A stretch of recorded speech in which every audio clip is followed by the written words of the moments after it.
भौतिक प्रगति र वित्तीय खर्चको तालमेल नमिलेको अवस्थामा त्यतिखेर बन्दाबन्दैको भवन स्थगित भएको रहेछ। साझा प्रकाशन त के छ भने हामी त अब केही अहिले पनि हामी जुन भवनमा बसेका छौँ सन्त्रस्त मानसिकता लिएर बस्नु परेको अवस्था छ। साझा प्रकाशन भनेको धेरै अगाडि 1970 साल राणा शासनको समयमा साहित्यको विकासको निम्ति नेपाली वाङ्मयको विकासको निम्ति स्थापना भएको संस्था हो।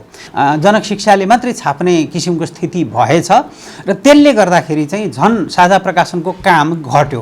काम घट्ने बित्तिकै त अब कमजोर हुने अवस्था त यसै भइहाल्यो। क्वालिटी नभएको कुरा पनि ठ्याक्कै हो जस्तो मलाई लाग्दैन, तर अब त्यसमा यदि क्वालिटी होइन भने त्यो सुधार गर्नुपर्छ संस्थाले। अहिलेसम्म त लेखकहरूलाई के थाहा छैन भने मेरो कति हो रोयल्टी भन्ने थाहै छैन, हामीले देखाउनै सकेका छैनौँ क्या। अब हामी के गर्दैछौँ भने अब युग अनुसार हामी पनि अलि नयाँ प्रविधिमा पनि जाँदैछौँ। साझा उठ्नलाई पहिलो प्रयास सञ्चालकहरूमा इमान्दारी। इमान्दार सञ्चालक रहेनन् भने कुनै पनि संस्था माथि जाँदैन। साझा प्रकाशनले यो केन्द्रीय कार्यालय भवन बनाउन चाहिँ धेरै अगाडि सुरु गरेको रहेछ र सुरु गरे अनुसार 6 महिना म्याद थपेर पनि यो 2070 सालको माघभित्र बनिसक्नुपर्ने रहेछ यो। तर चाहिँ के छ भने भौतिक प्रगति र वित्तीय खर्चको तालमेल नमिलेको अवस्थामा त्यतिखेर बन्दाबन्दैको भवन स्थगित भएको रहेछ र त्यो स्थगित भएको भवन अहिलेसम्म पनि पुनः चालु हुन सकेको छैन।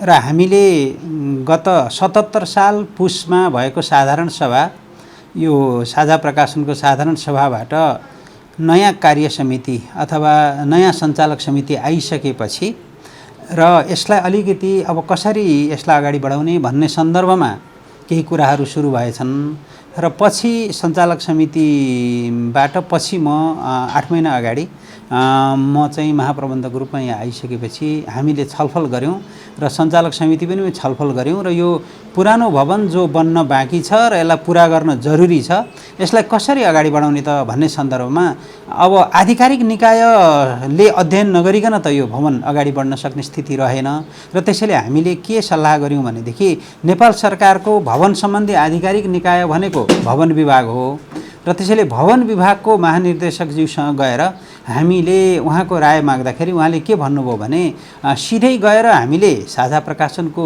त्यो भवनलाई हेर्दिन मिल्दैन, तर एउटा कमिटी गठन भयो, जस्तो मन्त्रालयको संयोजकत्वमा या विभागको संयोजकत्वमा कमिटी गठन भयो भने त्यो कमिटीमा बसेर हामी काम गरिदिन सक्छौँ भन्नुभयो उहाँले।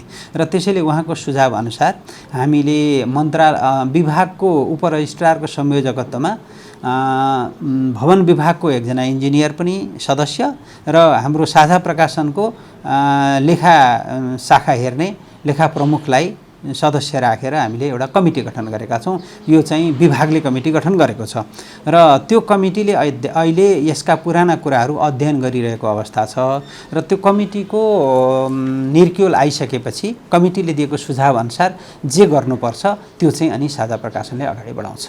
यो मुख्य भवनको कुरा गर्दैछु, जुन भवन चाहिँ 70 साल माघमा बनिसक्नुपर्ने थियो, त्यो 70 साल माघ भनेको नि 6 महिना म्याद थपेर त्यो अवधिमा बनिसक्नुपर्ने हो र त्यसमा के भयो भने भौतिक प्रगति र वित्तीय प्रगतिको तालमेल नमिलेको अवस्थामा त्यहाँ विवाद भएछ भनौँ न त्यतिखेर।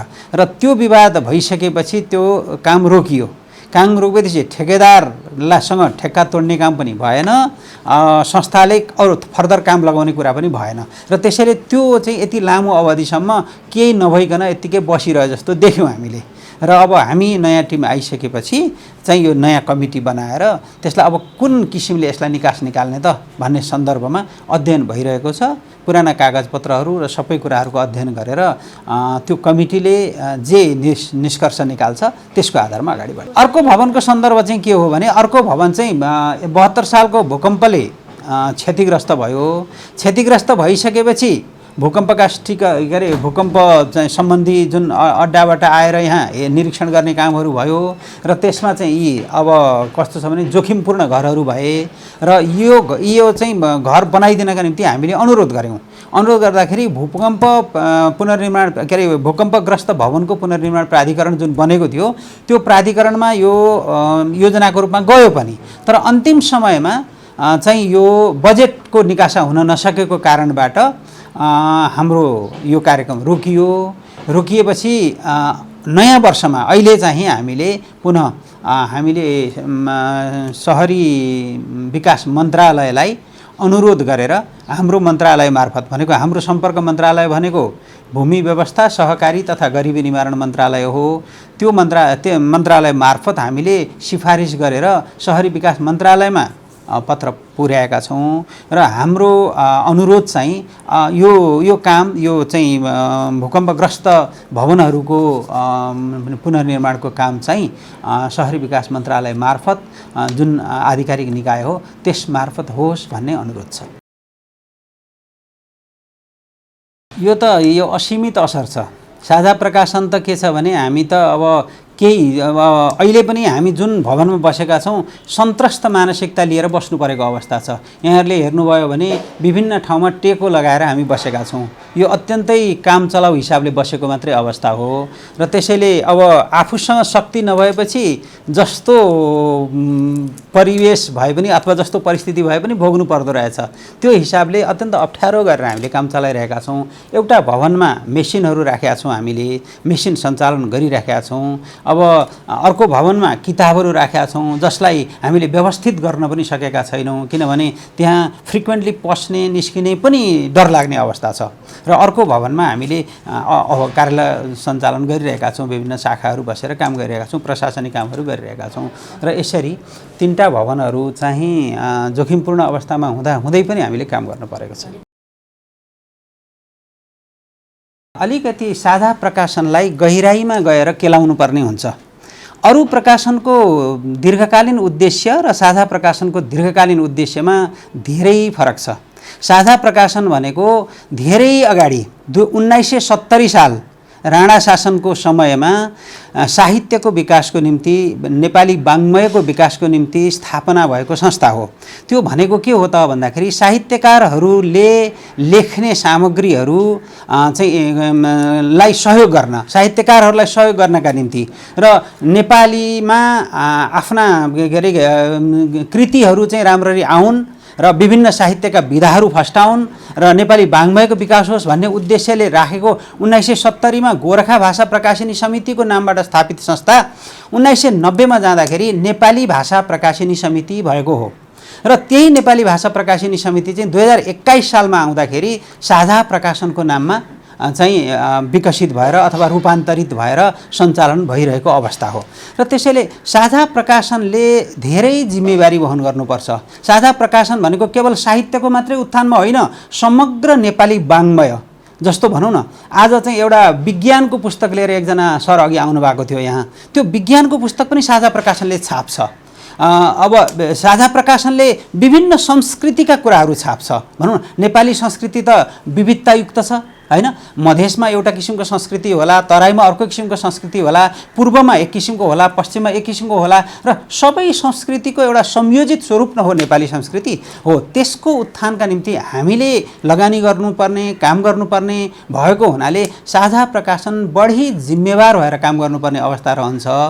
र एउटा कुरा के छ भने निजी क्षेत्रमा कुनै पनि निर्णय बदल्न अथवा कुनै पनि नयाँ निर्णय तुरुन्त लागू गर्न सजिलो हुन्छ, किनभने त्यहाँ चाहिँ एकजनाले निर्णय गर्न सक्ने अवस्था रहन्छ। तर साझा प्रकाशन त त्यस्तो होइन नि। हामी कहाँ त संस्थागत निर्णय हुन्छ। 60% नेपाल सरकारको सेयर छ यसमा। 60% नेपाल सरकारको सेयर हुने बित्तिकै 9 जनाको सञ्चालक समितिमा 5 जना नेपाल सरकारले नियुक्त गर्ने सञ्चालकहरू हुनुहुन्छ र 1500 भन्दा बेसी हाम्रा चाहिँ जुन अंशियारहरू हुनुहुन्छ साझा प्रकाशनका, ती अंशियारहरूले छानेको अध्यक्ष सहित अरू 3 जना चाहिँ सदस्यहरू रहने प्रावधान छ। एकजना महिला सदस्य, अरू 2 सदस्य गरेर अम्सिआरहरूले छानेको अध्यक्षसहित 4 जना र बाँकी नेपाल सरकारले नियुक्त गर्ने, नेपाल सरकारले पठाउने 5 जना गरेर यो समिति गठन भएको छ। र यो समिति भनेको यसले व्यापक कुराहरू छलफल गरेर मात्रै त्यसलाई आफ्ना नीतिहरू निर्धारण गर्दछ र यसका निम्ति समय लाग्ने हुन्छ। र त्यसैले हामीले आजको निर्णय भोलि नै ठ्याक्कै लागू गर्न पनि सक्दैनौँ, एउटा कुरा। र अर्को कुरो चाहिँ मुख्य कुरा, साझा प्रकाशनले चाहेका कुराहरू तत्काल गर्न नसक्नुको पछाडि चाहिँ के हो भने बीचमा रहेको हाम्रो जुन व्यवस्थापकीय कमजोरी रह्यो नि साझा प्रकाशनमा, त्यो व्यवस्थापकीय कमजोरीको असर हो। जस्तो व्यवस्थापकीय कमजोरी भए चाहिँ हामी आर्थिक रूपमा पनि दुरवस्थामा गयौँ, एकदमै जर्जर भयो र हामी अरू हिसाबमा पनि के छ भने कमजोर रह्यौँ। र त्यसैले साझा प्रकाशनले चाहेको काम गर्न नसकेको अवस्था हो। तर साझा प्रकाशनलाई सरकारले बेला बेलामा मद्दत गरिरहेकै अवस्था छ। साझा प्रकाशनको यो अवस्थालाई सरकारसँग हामीले बुझाउने कोसिस पनि गरिरहेका छौँ। र अहिले साझा प्रकाशनप्रति एउटा अविश्वासको भावना जागृत भएको हो। तर त्यो भावना कसरी जागृत हो त भन्दाखेरि लामो अवधिसम्म जुन किसिमको व्यवस्थापनमा कमजोरीहरू आए त्यसबाट साझा प्रकाशनप्रति लेखकको विश्वास अलिकति कम भएको हो कि भन्ने अवस्था हो। किनभने लेखकका छापिएका कृतिहरूको जुन लेखकस्व हामीले दिनुपर्ने हो, साझा प्रकाशनले त्यो लेखकस्व समयमा बुझाउन सकेन, एउटा कुरा। त्यति मात्रै होइन, तपाईँहरूलाई नढाँटिकन म एकदम क्लियर कुरा भन्न चाहन्छु, स्पष्ट कुरा भन्न चाहन्छु। लेखकहरूले पाउने लेखकस्व कति हो त भन्ने कुरा पनि साझाले देखाउन सकेन क्या। र त्यसो भएपछि उहाँहरूले के छ भने विश्वास अलिकति कम भयो। र अहिले हामीले साझा प्रकाशनले खुसीको कुरा तपाईँहरूलाई म सुनाउन पनि चाहन्छु, तपाईँहरू मार्फत जाओस् पनि। 9 वर्षको लेखा परीक्षण साझा प्रकाशनले गर्न बाँकी रहेछ। हेर्नुहोस्, 9 वर्षको लेखा परीक्षण जुन संस्थाले समयमा सम्पन्न गर्न सकेको छैन, त्यो संस्थालाई खाली हात कसले विश्वास गर्ने भन्नुहोस् त? त्यो त अप्ठ्यारो कुरा हो नि। तर खुसीको कुरा, हामीले 9 वर्षको आन्तरिक लेखा परीक्षण अहिले सम्पन्न गरेका छौँ। अब यो आन्तरिक लेखा परीक्षण चाहिँ बाह्य लेखा परीक्षण अथवा अन्तिम लेखा परीक्षणको निम्ति हामीले महालेखा नियन्त्रकको कार्यालयमा हामी जाँदैछौँ। यही 1-2 दिनमै हामी महालेखा नियन्त्रकको कार्यालयमा गएर अन्तिम लेखा परीक्षणको लागि अनुरोध गर्दैछौँ। र त्यसपछि साझा प्रकाशनले संस्थागत रूपमा अरूले गर्नुपर्ने अविश्वासको अवस्था चाहिँ हट्छ भन्नेमा हामी विश्वस्त छौँ। होइन, त्यो यथार्थ हो। त्यो यथार्थ के हो भने पहिली 2टा प्रसङ्ग, एउटा चाहिँ आफैले पाठ्यपुस्तकहरू छापेर बिक्री वितरण गर्ने प्रसङ्ग, एउटा हामीसँग रहेको कुरा होइन। एउटा चाहिँ के हो भने हामीले +2 अथवा 11-12 चाहिँ विद्यालय तहमा आउनुभन्दा अगाडि विश्वविद्यालयमा रहँदा त आइए अथवा चाहिँ आइएससी भनिन्थ्यो नि होइन। त्यो विश्वविद्यालयमा रहँदादेखि नै हामीले त्यो तहका 11-12 अहिले बुझिने भाषामा भन्दाखेरि 11-12 कक्षाका अनिवार्य विषयका पाठ्यपुस्तकहरू साझा प्रकाशनले आफै उत्पादन गरेर वितरण पनि गर्ने प्रबन्ध थियो। र यो प्रबन्धभन्दा अर्को प्रसङ्ग चाहिँ जति जनक शिक्षा सामग्री केन्द्रले पाठ्यपुस्तकहरू छाप्थ्यो, ती छापिएका पाठ्यपुस्तकहरू पनि साझा प्रकाशन मार्फत वितरण गर्थ्यो। छाप्ने जनक शिक्षाले, तर वितरण साझा प्रकाशनले गर्थ्यो। र त्यसो गर्दाखेरि साझा प्रकाशनले काम पाइरहेको थियो। र त्यो वितरण गर्दाखेरि पाठ्यपुस्तकहरू किन्न आउने व्यक्तिले साहित्यिक पुस्तकहरू पनि सँगसँगै लिएर जाने अवस्था हुन्थ्यो।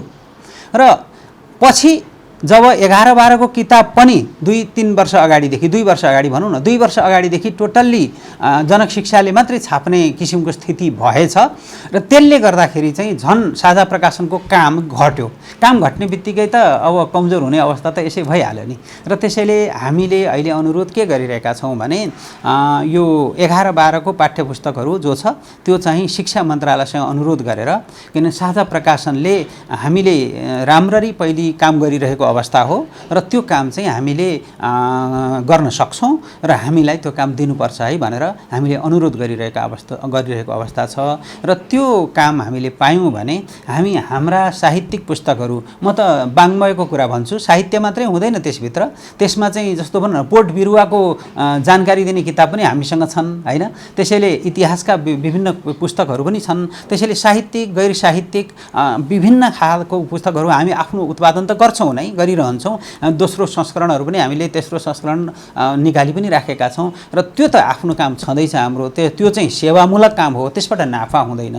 तर हामी पाठ्यपुस्तकहरू वितरण गरेर पाठ्यपुस्तकहरू उत्पादन गरेर गयौँ भनेदेखि हामीलाई सहज हुन्छ र त्यही अनुरोध चाहिँ हामीले सरकारसँग पनि गरिरहेको अवस्था हो।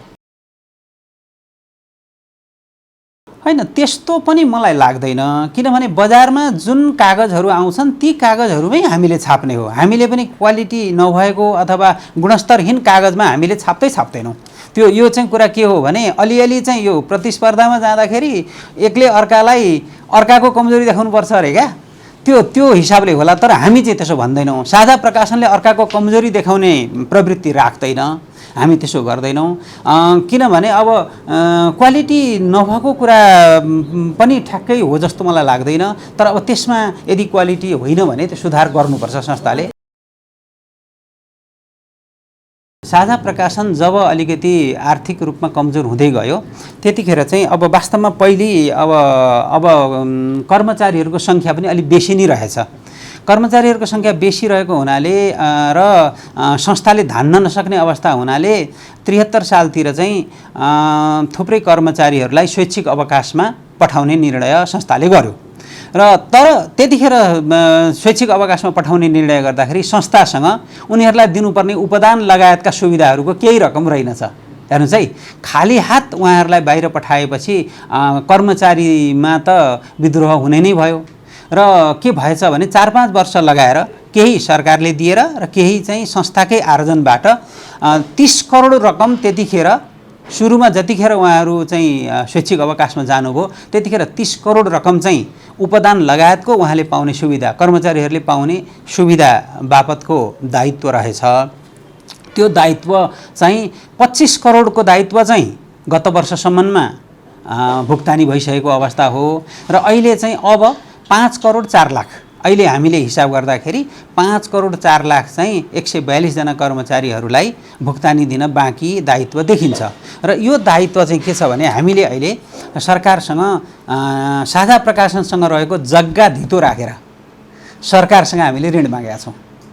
हेर्नुहोस् है, साझा प्रकाशनसँग विभिन्न ठाउँमा जग्गा चाहिँ छ है, साझा प्रकाशनको जग्गा छन् र त्यो जग्गा धितो राखेर सरकारसँग ऋण मागेका छौँ र सरकारले त्यो ऋण उपलब्ध गराइदिएपछि हामीले पूर्व कर्मचारीहरूको त्यो दायित्व भुक्तानी गर्ने लक्ष्य राखेका छौँ र यस सन्दर्भमा सरकारसँग कुरा भइरहेको छ र सरकारले सकारात्मक हामीलाई सहयोग गर्ने आश्वासन हामीले पाएका छौँ र गत वर्षहरूमा पनि सरकारले केही रकम दिएकै हो र यस हिसाबमा हामी अगाडि बढेर यो दायित्व पुरा गर्ने मानसिकतामा छौँ।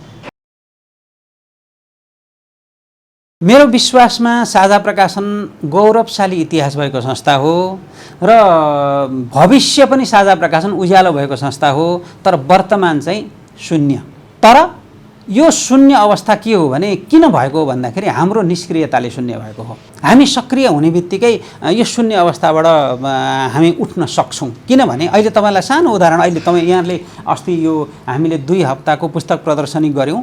पुस्तक प्रदर्शनीमा अत्यन्त उत्साहजनक सहभागिता भएको छ। करिब 45 लाखभन्दा बेसीको हामीले पुस्तकहरू चाहिँ बेच्न सक्यौँ अहिले, त्यो पनि छुट दिएर है। जस्तो भनौँ न, हामीले 60 सालसम्म प्रकाशित कृतिहरूमा 50% छुट दिएका थियौँ, हो होइन? त्यसपछि हजुरको 35-30% गरेर छुट दिएर हामीले किताबहरू थियौँ। करिब 45 लाखको पुस्तक चाहिँ हामीले पाठक समक्ष पुर्याउन सक्यौँ भनेपछि अब क्रियाशील भएर काम गर्दाखेरि त हुँदै नहुने त होइन रहेछ नि त। र करिब 2200 शीर्षकका पुस्तकहरू हामीसँग छन्। हेर्नुहोस् हगि 2100 भन्दा बेसी शीर्षकका पुस्तकहरू छन् र ती पुस्तकहरूको पुनर्मुद्रण पनि हामी गर्छौँ। किनभने जस्तो भनौँ न, साहित्यिक मूल्यका एकदम असल कृतिहरूलाई पाठकहरूले माग गरिरहेका छन्। जस्तो एउटा चाहिँ यो के अरे पुराण सम्बन्धी एउटा किताबको साह्रै ठुलो माग थियो। अहिले हामीले 900 पेजको 2 खण्डमा श्रीमद् भागवत महापुराणको अहिले भर्खरै निकालेका छौँ। र त्यस्तै केही समय अगाडि हामीले चाहिँ शब्दकोश निकालेका छौँ, जो शब्दकोश चाहिँ साझा प्रकाशनको इतिहासमा 1422 पेजको एउटै किताब निस्केकै रहेनछ। यतिको दुरवस्था, यतिको आर्थिक कमजोरी हुँदाहुँदै पनि हामीले यो किताब निकाल्न सक्यौँ नि त। र त्यसैले साझा प्रकाशन उठ्न सक्छ।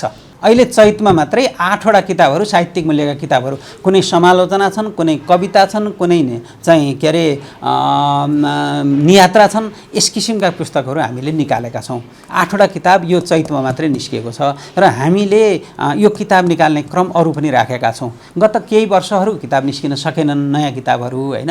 हामीले अहिले चाहिँ यो शब्दकोशको प्रकाशन, त्यसपछि श्रीमद् भागवत महापुराणको करिब 1800 दुईटा भोल्युम गर्दाखेरि 1800 पेजको किताब र अब अरू यो 8वटा किताबहरू यो चैतमा मात्रै निकालेको किताबहरूले गर्दाखेरि हामी अब उही सुसुप्त अवस्थाबाट अलिकति जागृत अवस्थामा जान थालेको अनुभूति हामीलाई पनि भएको छ। र यद्यपि कठिनाइका पहाडहरू छन् यहाँ। एकदम स्पष्ट कुरा तपाईँले मेरो मनको कुरा गरिदिनु भयो। यो चाहिँ विकृति हो। यो विकृति किन हो भने यो विकृति बढाउनमा एक पक्ष मात्रै होइन, बहुपक्षको भूमिका मैले देखेँ। किनभने एउटा चाहिँ लेखकहरू जो साझासँग कृति छापेर सन्तुष्ट हुनुहुन्थ्यो, लेखकहरूको अवसानपछि लेखकका उत्तराधिकारीहरूले यो काम गरेका छन्। एउटा यो के छ भने अब प्रतिलिपि अधिकारको उल्लङ्घन पनि हो यो कुरा। स्वयं लेखक हुन्जेलसम्म साझा प्रकाशनलाई दिनुभयो र उहाँको अवसानपछि लेखकहरूले अब निजी क्षेत्रका अरू प्रकाशनहरूले गएर छोराछोरीहरूसँग माग्ने बित्तिकै उहाँले दिइदिनु भयो। त्यसको अनुमति कहाँबाट लिनुपर्छ भन्ने पनि उहाँले ख्याल गर्नु भएन, किनभने साझा प्रकाशनको सम्पत्ति थियो नि त्यो त।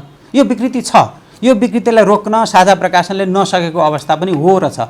किनभने साझा प्रकाशन मुद्दामा जानुपर्छ यसका निम्ति, किनभने साझा प्रकाशनले प्रतिलिपि अधिकार ऐनलाई समातेर जानुपर्छ। अर्को कुरो के छ भने लेखक स्वयंले पनि, तपाईँहरूलाई एउटा उदाहरण भन्छु, लेखकको कृति यहाँबाट छापियो, त्यो कृतिले मदन पुरस्कार समेत पायो। त्यो मदन पुरस्कार प्राप्त कृति समेत साझा प्रकाशनले दोस्रो तेस्रो संस्करण छापेको छापै छ, बाँडी पनि राखेको छ, तर अरूले चाहिँ बिना हामीसँग अनुमति नलिकन छापेको अवस्था पायौँ यहाँ। त्यो विकृति छ। यो विकृतिलाई हटाउनुपर्छ। लिम्बुवानको ऐतिहासिक दस्तावेज सङ्ग्रह भन्ने किताब छ। त्यो ऐतिहासिक दस्तावेज सङ्ग्रह चाहिँ उहाँले व्यक्तिगत रूपमा पहिले प्रकाशन गर्नुभयो, मदन पुरस्कारमा दिनुभयो, मदन पुरस्कार जित्यो 2077 सालमा। र हामीले नै अनुरोध गऱ्यौँ उहाँलाई, हामीले अनुरोध गऱ्यौँ तपाईँको पहिलो प्रकाशनले मदन पुरस्कार पायो, हामीलाई दोस्रो संस्करण छाप्ने अनुमति दिनुहोस् भन्यौँ। उहाँले सहर्ष हामीलाई दिनुभयो, हामीलाई पत्याउनु भयो र हामीले उहाँसँग लिएको 1 महिनाभित्र 900 भन्दा बेसी पेजको किताब छ। 1 महिनाभित्र हामीले छापेर 1000 कपी छापेर हामीले बजारमा लग्यौँ र यो किताब अहिले सकिएको अवस्था छ। अहिले हाम्रो प्रदर्शनीमा यो किताब सबै नै सकियो। सम्भवतः यसको अर्को संस्करण हामीले अब लेखकसँग अनुरोध गरेर अर्को संस्करण हामीले छाप्नुपर्ने अवस्था हुन सक्छ। रोयल्टी 20% सबैलाई जति किताब छापिन्छ लेखकहरूलाई हामीले 20% चाहिँ लेखक वस्तु दिन्छौँ। पुराना लेखकहरूलाई पनि अहिले तत्काल पैसा दिन सकिँदैन। तर म के चाहिँ कुरा गर्छु भने संस्थाले अब सबै लेखकहरूको तपाईँहरूको रोयल्टी कति हो भन्ने चाहिँ देखाउँछ। अहिलेसम्म त लेखकहरूलाई के थाहा छैन भने मेरो कति हो रोयल्टी भन्ने थाहै छैन, हामीले देखाउनै सकेका छैनौँ क्या। अब हामी के गर्दैछौँ भने अब युग अनुसार हामी पनि अलि नयाँ प्रविधिमा पनि जाँदैछौँ। अहिले एउटा सफ्टवेयर हामीले निर्माण गरिसक्यौँ र सफ्टवेयर निर्माण गरेर अहिले यी सबै कृतिहरू त्यसमा चाहिँ प्रविष्टि गराउँदैछौँ हामी। र कति स्टक छ, कति बिक्री भयो भन्ने कुरा अब सफ्टवेयर मार्फतै हामीले देखाउँछौँ र त्यसबाट के देखिन्छ त भन्दाखेरि कति किताब छ, कति बिक्री भयो भन्ने बित्तिकै त उहाँहरूको रोयल्टी त त्यहाँबाट निर्धारण हुन्छ नि त। बिक्री भइसकेको किताबहरूको कसरी गर्ने भन्ने कुरो निर्धारण हुन्छ र त्यसैले केही समय त लाग्ला, तर हामी उहाँहरूलाई त्यो दिन्छौँ र के अरे देखाउँछौँ र तत्कालको आर्थिक अवस्थाले गर्दा लेखकलाई भुक्तानी गर्न त हामी सक्दैनौँ होला। तर हामीले एउटा अर्को अप्सन चाहिँ के गरेका छौँ, विकल्प के गरेका छौँ भने कतिपय लेखकहरू आउनुहुन्छ यहाँ, के छ मेरो अवस्था भुक्तानीको भन्दाखेरि मैले के भन्ने गरेको छु भने सर अब तपाईँहरूको के अरे रोयल्टी छ, यहाँ रोयल्टी तत्काल नगदको रूपमा हामी दिन सक्दैनौँ। यदि हजुरहरूलाई किताब चाहिन्छ भने त्यो रोयल्टीको सट्टा रोयल्टीमा कट्टा हुने गरी हामी किताब दिन सक्छौँ भनेर कतिपय साझालाई माया गर्ने लेखकहरूले किताब मात्रै लिएर पनि जानुभएको छ।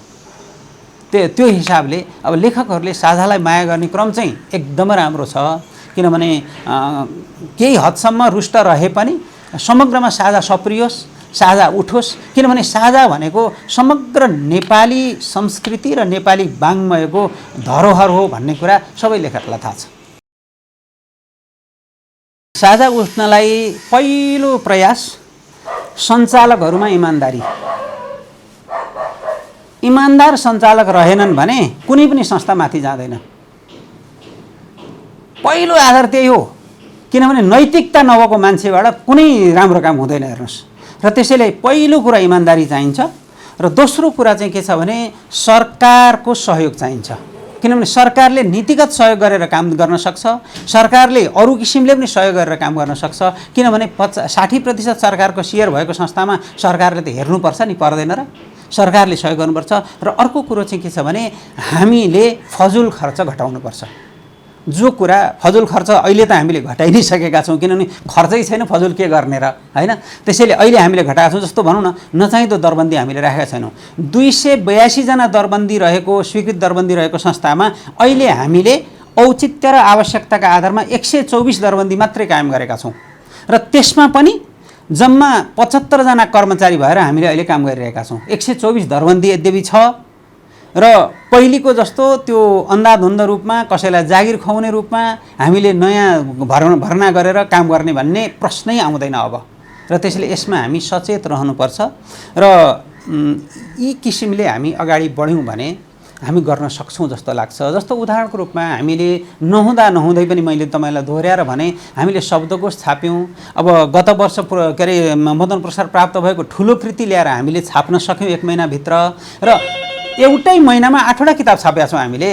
चैतभित्रमा हामीले 8वटा नयाँ किताब छापेका छौँ। र त्यसपछि के छ भने 9 वर्षदेखि साझा प्रकाशनले घोषणा गरेको तर वितरण नगरेको पुरस्कार हामीले वितरण गऱ्यौँ। 9 वर्षदेखि वितरण नगरेका पुरस्कार हामीले अस्तिको साधारण सभामा हामीले वितरण गऱ्यौँ। र त्यस हिसाबले इमान्दार प्रयास गरेर अगाडि बढ्दाखेरि साझा प्रकाशन उठ्दैन भन्ने प्रश्नै छैन। साझा प्रकाशन उठ्छ। हवस्, धन्यवाद।